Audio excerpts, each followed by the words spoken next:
Don't judge a book by its cover.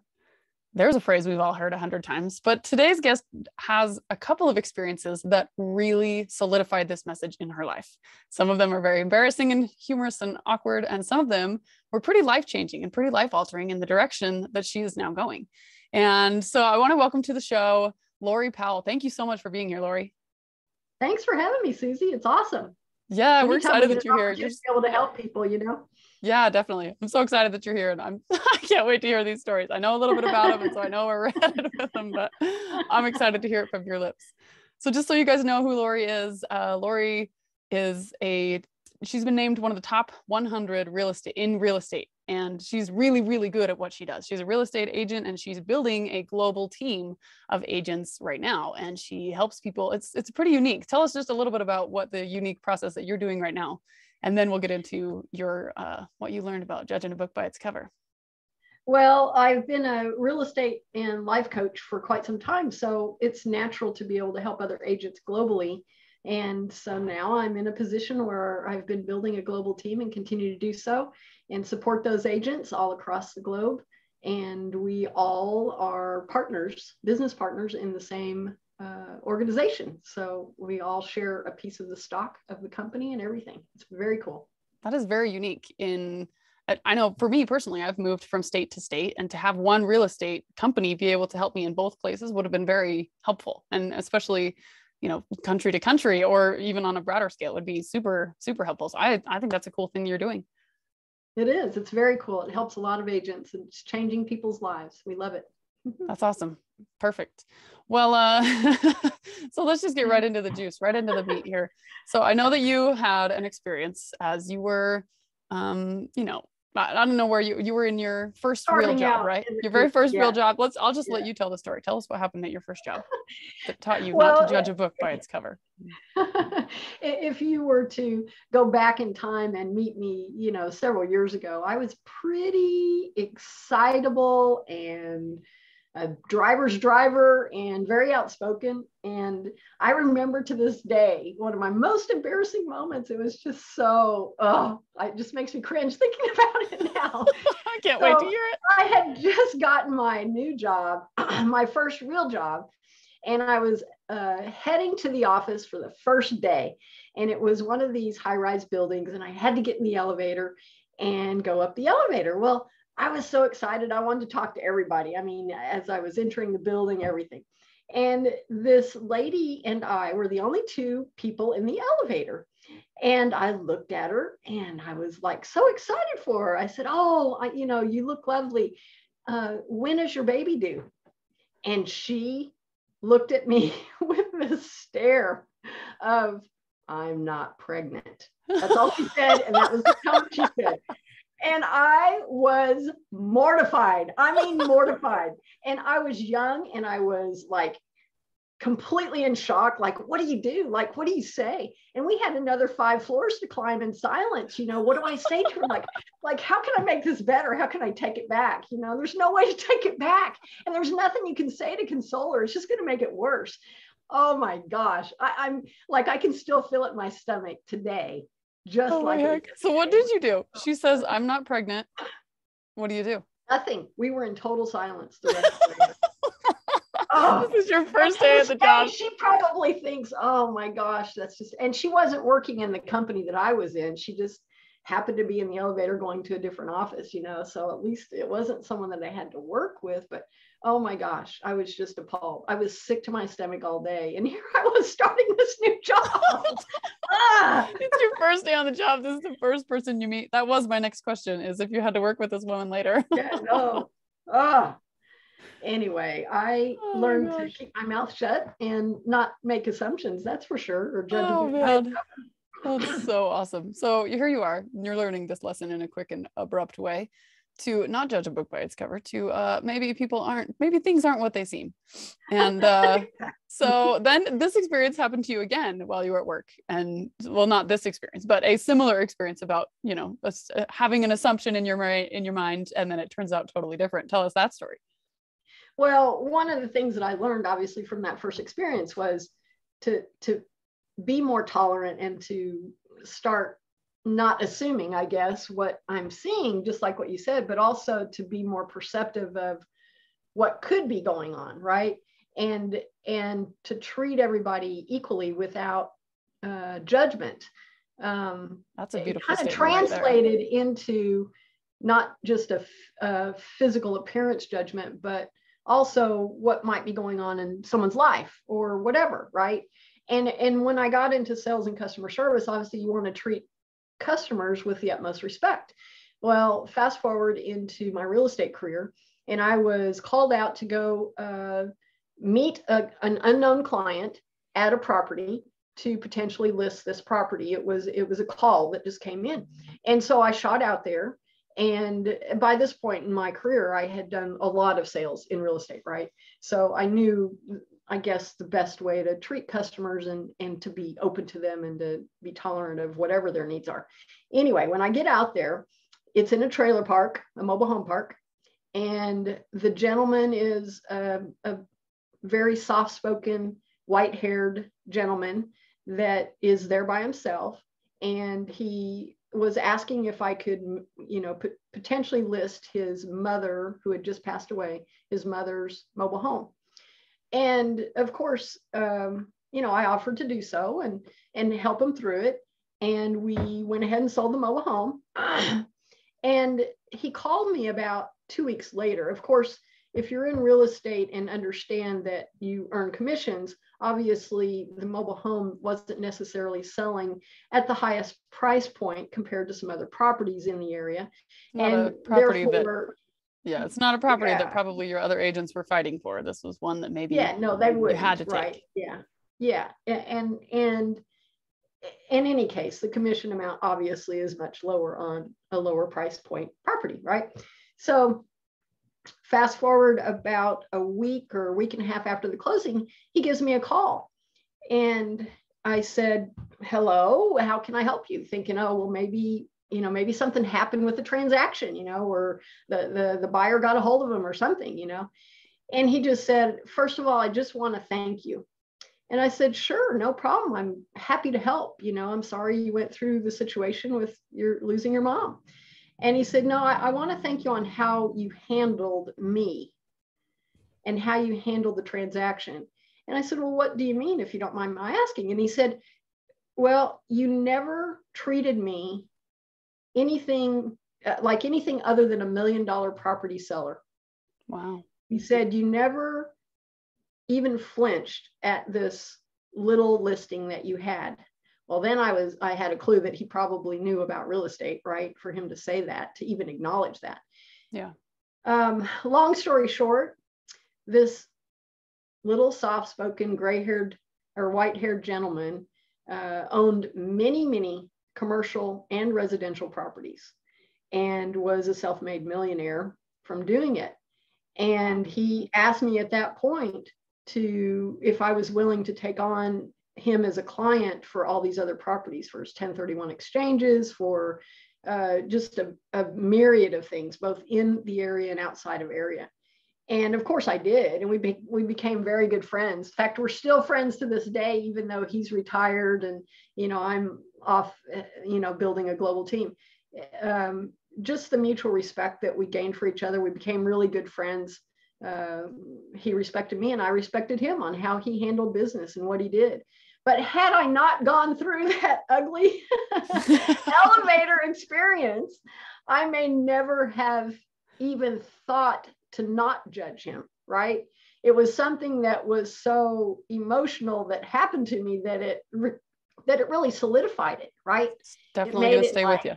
This is something that you need to pay attention to, Lori. You better not be judging people, and you better accept them the way they are and not make any assumptions. It's just, had I not learned that lesson, I would have maybe never ended up with all those multiple property deals that I ended up doing with this gentleman, and better yet, gaining the friendship that I did with this gentleman. That's amazing. They didn't usually use a single real estate agent. They had been operating all these years without using a single real estate agent. I was their first single one that they used, which is pretty cool. That is phenomenal. What an experience. And what a experience to pull from something that could have potentially been sort of a headache for you, honestly. Like in real estate, to go out and have to do this big job or to go all the way out there, meet the client, and then you find out, oh, my commission on this thing is going to be about $12. Like, is this really going to be worth my time? And then just the way that you treated him, that's phenomenal to me. That's my favorite part of the story, is the guy hired you to, take your career to the next level, basically, and all because of the way that you treated him in a mobile home park. Like, that is spectacular. What a gift you gave to him, and what a gift you received back in return. Yeah, exactly. And it's all because I embarrassed myself thoroughly several years earlier.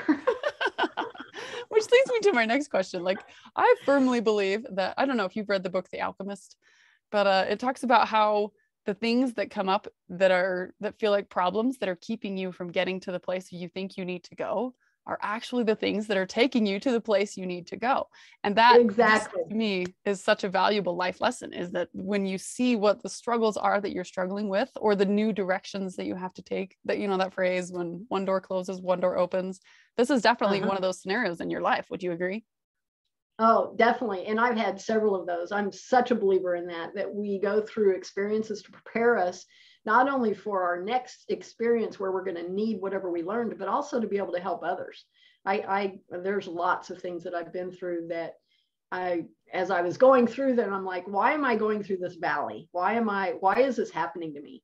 And then learn later that I not only needed to be able to apply the skills or knowledge or the confidence or the faith or whatever it was that I gained out of that experience, but also others needed it. And had I not gone through that experience, I would not have been able to help them, because that's what I'm all about. That's my thing. I love helping other people, just like you do. I totally agree with that. Where you learn something in our world right now. Yeah, definitely. And I always think that it makes your burden so much more worth bearing when you realize that it's not just for you. Like, sometimes when you go through something super difficult, it's like, like, this is really tough. Like, how am I going to get through this? But then once you get through it and you realize, like, oh, now I know exactly what this other person is experiencing, and I totally know how to help them. It's like, oh, okay, that was totally worth it then. Yeah, exactly. Because you feel like sometimes you're strong enough to make it through anything, I mean, you have to, if you've been through a lot of rough things, which I have. And others, you don't realize it, but they lean on your strength. They lean on you to be able to help them through things. And I never realized that until later in life, that it was a need that's being fulfilled for them. I'm just being used as a tool, just like you are. I mean, what you're doing is bringing goodness into hearts. It's bringing encouragement into hearts, and allowing people to have the confidence to laugh at things that they do wrong and just learn from it and move on. It's perfect. I love it. I appreciate that very much. Thank you. And I totally agree that, when we help other people to do whatever it is that they need to do, that's one of the best things we can do for ourselves. But oftentimes we have to have gone through that experience first. And it's that whole concept about you have to put on your own mask first before you can help someone else. Sometimes when we're going through tough stuff, like, it's hard to think, okay, how am I going to get through this? But if you realize what's on the other side of that, like, what's the point? Once I get there, what am I going to be able to do with what I'm learning right now? It makes it so much more doable. I don't want to say it makes it easier, but it makes much more possible, and it makes it feel like, okay, I can do this because there's a reason for it. Whether whatever your reasoning is, whatever you believe in the universe, but I firmly believe that there's reasons that we have the difficulties that we have in order to help someone else just have a little bit easier. Exactly. And the other piece to this is, the other thing that we can learn from this is, so many times if we feel like we're making a mistake, the tendency is to hide it. Like, we don't want to admit that we made a mistake. Like, it adds to the embarrassment, right? If I share this with the world, I'm adding to the embarrassment. But what I've learned lately is it gives the opportunity to allow others to be able to relate and say, hey, it's okay. It's okay to make a mistake. No one is perfect, right? And that we actually, instead of worrying about it or stewing about it or putting, sliding it under the rug, we can actually acknowledge it, laugh about it, right? and use it as a catalyst to progress and move forward and help others and allow others to relate to my mistakes. How better way can you help someone? If we're perfect all the time, we come across perfectly all the time, how is that helping other people? But if someone else has done this, which I guarantee you, there's probably thousands of people who did exactly what I did and never told a single soul because they were so embarrassed, right? Agreed. But it's good to be able to laugh at our mistakes and move forward, I think.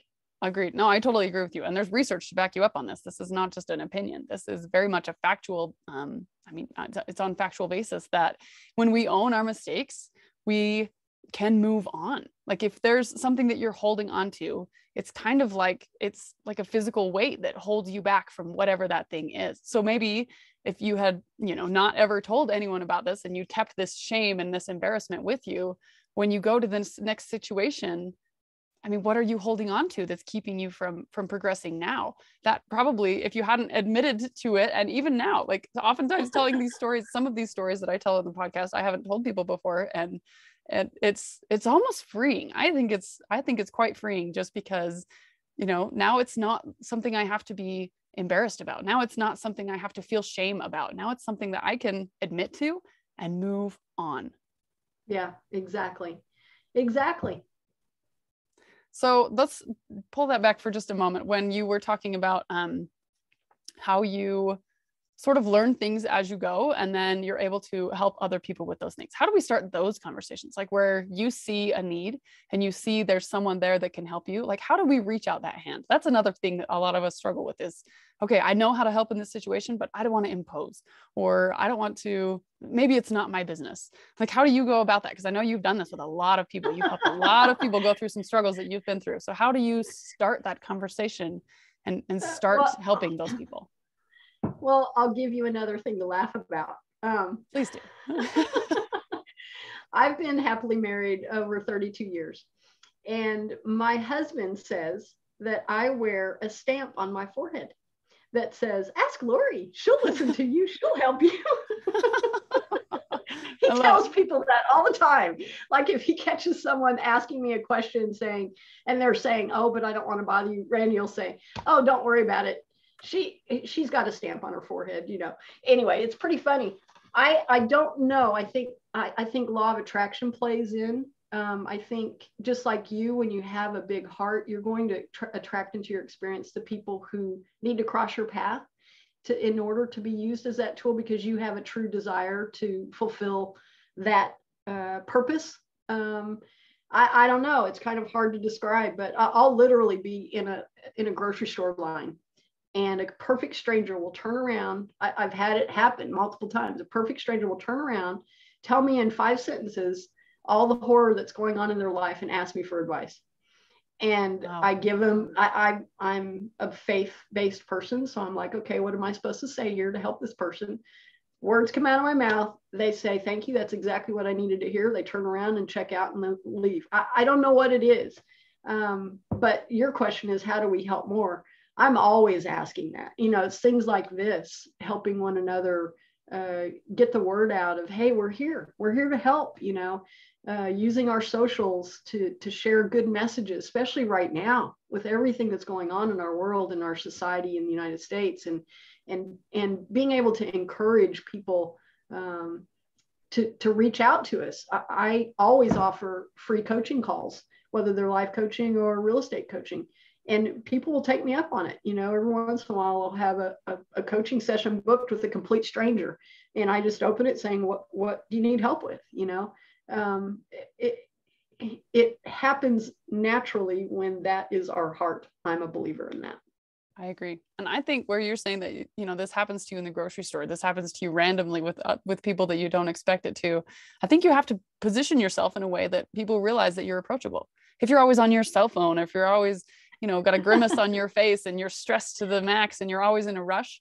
That's my goal for this year, is to no longer be in a rush, because I had this friend in college and people always told us that the two of us were always 10 minutes late. And mine was, I was always 10 minutes late because I was always in a rush.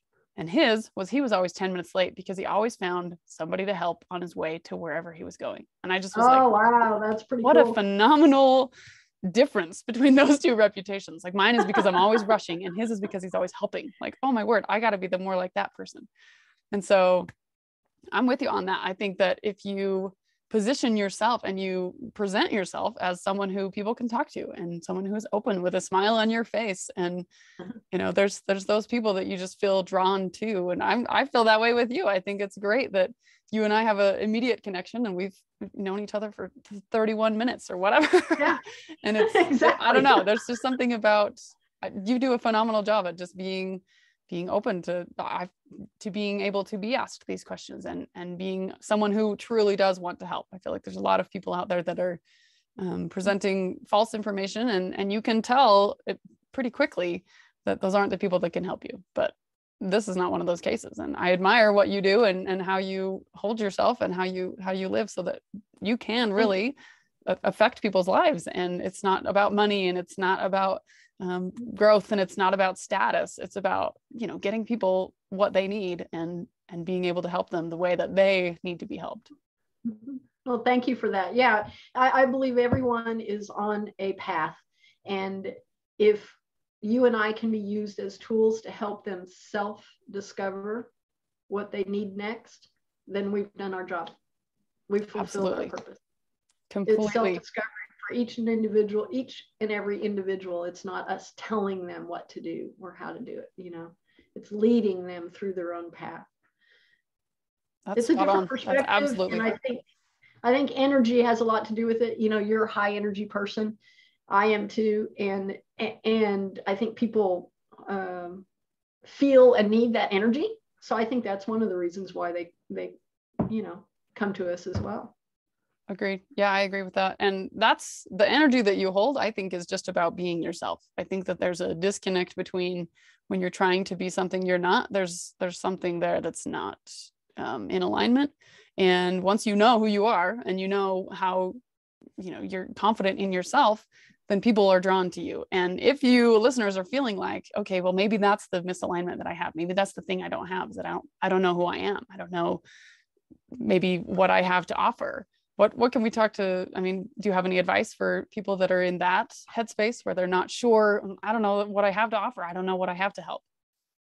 Yeah, it's I actually take people through an exercise that helps them self-discover what their desires, their inner desires are, and what they're really here to offer, and why they want to do it. And I call it why the why.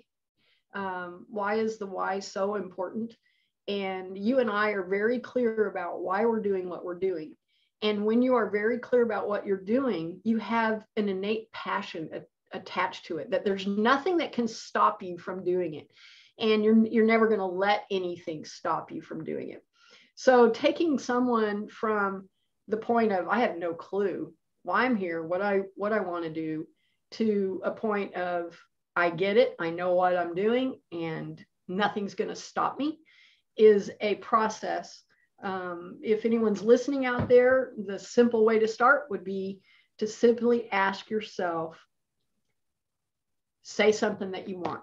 Tell yourself something that you want. I want a Lamborghini. And then take yourself down a path. Why do you want a Lamborghini? Why is that important to you? And then when you answer that, do it again. Why is that important? Why do you want that? Okay, well, why? And usually as I take people through this process, they reach a point where they start giving you the same answer. And I call that the thick onion barrier. You've reached that barrier in this onion peeling that you are now going from a safety zone to an unsafe, uncomfortable zone. And you have to push yourself through that thick layer to get to the core. What happens when you cut an open a juicy onion on the middle? It makes you tear up if it's truly a fresh, hot onion, right? And it's That's moist. True. Same thing. When you break through that thick barrier in this onion peeling process, you will reach a point, if you keep asking and pushing yourself, why is that important? No matter where it takes you, you will reach a point where you are emotional. You'll either be angry, you'll be crying, you'll be excited. There will be some extreme emotion response. Then you know you've hit the core, and that's your why. That's going to be the driving force, the self-motivating driving force that takes you on your path to the next level. I can give you an example. I had a guy that he and I were friends and colleagues. He was a lender, and he needed to go through this process. Well, taking him from point A to point Z in that unveiling, he thought he just wanted to supply things for his family initially. Oh, that's my why, Well, why do you want to do that? Well, because I want my kids. Okay, you can see how the path would go. The inner core had nothing to do with his family or family time or quality time. The inner core had to do with something that went clear back to when he was being brought up with his siblings, and he was the one that was looked down upon all the time. He was the one that was going to be the failure in life, and he had to prove that he was not a failure.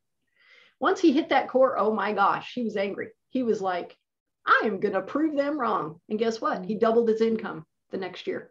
He doubled his income the next year. So you never know where it's going to take you, but you have to be willing to unveil that thick layer in the onion peeling to reach the core, to get to the emotional piece that actually is the driving force. I don't know if that makes sense. Such a good visual. No, that's an absolutely beautiful visual. I do the same mindset practice with my health clients. And that's one of the very first trainings that we do, is to ask why. And I haven't do it 7 times. So the 7 levels of why is what I call it. And they have to get through to what motivates them. And then they can use all 7 of their answers on the tough days, on the days where they're like, I don't want to do it today. I don't want to. I don't feel good. That's great. I want to quit. I want to stop. Is this making a difference? They're asking all these questions and they're questioning themselves. But then they look back on that why, those 7 levels of why. And one of those 7 is going to speak to whatever the problem is that day. And it's phenomenal how this it happens over and over and over again. It's a beautiful thing to watch. But I like that your comparison to the emotional part, the onion and the tearing up, that's beautiful, because it's totally true. Those last 2, number 6 and 7, usually take almost an extra day before they get through to those 2 layers, because it takes more thought. It's not going to be something that immediately comes up. It has to be more deeper. And once you attach to it, yeah, exactly. It's uncomfortable and it makes you emotional. And I like that you're saying it doesn't have to just be like elation, like, oh, I feel so good now, I've reached it. Like that guy was angry and it worked. That's awesome. I haven't really ever thought about that. Yeah, any form of emotion that drives you forward. If we think about people who are very successful, that we deem as very successful, that actually earned the success on their own, if you think about it, I bet you if you evaluate them, if you know them well enough, their stories, each one of them has a very strong, passionate why. Mm-hmm. And that's the reason for their success. It doesn't have to do with timing or placement or any of that stuff. All those other things fall in line whenever you have that strong why. That's my opinion. I mean, this is another whole subject that we're talking about, but it's still fun to think about, to be able to help others out there that are struggling, that need to get from point A to point Z, Yeah, definitely. It's a good place to start. Perfect. Speaking of place to start, that's a good lead into the next piece. This is all, we've covered a ton of ground here in the past 30 minutes, but if we were to pick 3 things, that's our big 1, 2, 3 here on the show. And if we were to pick 3 things, what could you tell us 3 things that we can do today to start putting these practices into our lives starting today? Well, one would be back to square one, not judging a book by its cover, has to do with not judging another. Don't judge someone else based on what you think is going on or what they appear to be, and don't judge yourself either. I think that's a key one. A second one would be, don't be afraid to put yourself in someone else's shoes, no matter the situation, whether it's work, family, friends, people that you dislike. Put yourself in their shoes and try and understand what they may or may not be going through and how you would want to be treated because of that. And then 3, get really good at listening, like being open, listening to others, listening to yourself, listening to your own needs, listening to others' needs, and be the person who only talks, 10 or 15% of the time, and using most of the time questions for your communication. You will see your relationships completely turn around just by utilizing that third tool. Those are so awesome. Those are such good ideas. And I love the one, especially at the end there with the questions. I found my relationships, I did this maybe 10 years ago, and I started asking more questions than giving answers. And my relationships are way different now than they were before. And you just get to know someone so much faster and just such a deeper connection that way. Beautiful. So let's go over those three again. The first one was don't judge a book by its cover, or don't judge anyone or yourself. And then the second one was don't be afraid to put yourself in someone else's shoes. And the third was listening. Just being a really good listener. Just being a really good listener. Awesome. Well, those are beautiful. You guys start today if you feel like these are some areas that you could work on. And I personally think we probably all can work on these three. So thank you so much for being here, Lori. I really appreciate it. I know that this is a way that you are encouraging other people and helping other people, but tell us a little bit, what other things do you have going on right now that maybe you're looking for some other people to help? Okay, great. Well, thanks for having me on. I always love the opportunity to positively impact others' lives just like you do. And I appreciate that and the relationship that we've gotten here. For me, on my scale of business right now, I am in the process of adding real estate agents globally to my team, and I offer a ton of value. I do free coaching for them. I have a resource center with over 130 training modules already in it. I offer duplicatable websites, and our company allows for a share of the company. So they all gain partnership in the company by coming along board with me. And if anyone's interested, they can reach out. That's awesome. My socials are all Let Lori Help. All my socials are Let Lori Help. It's impossible not to be able to find me. That's awesome. Let Lori Help on all social media. Do you have a website, or do you want us to find you on social? Team for Real, they can look up TEAM-F, I'm sorry, the number 4 REAL.com. They can look at that, or they can connect with me on all the socials. And if they go to any of my socials, they'll see all the, the links and coaching and all of that. So awesome. Do people need to be a licensed real estate agent before they reach out to you, or do you offer that kind of training as well? No, we also get people started in real estate as well. And some countries don't require a license. Only interesting. Only some countries require licenses, but even in the United States, for example, if they don't have a license, we can help them get their license. So very cool. Okay, awesome. Well, thanks again, Lori. This was a great interview, and I think we got tons of value out of this. So I appreciate you being here. All right, awesome. Thanks so much, Susie. It's wonderful what you're doing. Just keep up the good work. Right back at you.